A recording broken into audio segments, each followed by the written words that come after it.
আসসালামু আলাইকুম। সুন্দরবনের সবচেয়ে উঁচু বিল্ডিং, উঁচু টাওয়ার থেকে সুন্দরবনের লুকটা আপনাদের দেখানোর চেষ্টা করছি।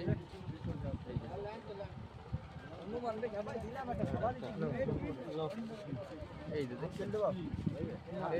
যে সুন্দরবন চারিদিক দেখানোর চেষ্টা করছি।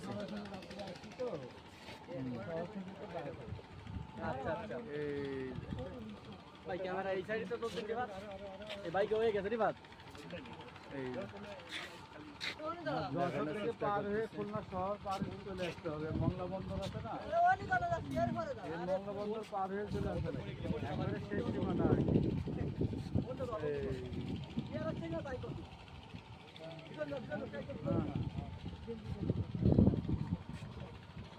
দেখানোর চেষ্টা করলাম। এখন বর্তমানে আপনার সবাই হচ্ছে ওই সুন্দরবনে যে রিসোর্ট আছে, তিনজন আছে, একটা রিসোর্ট আছে, রিসোর্টের ওই একটা রিসোর্টের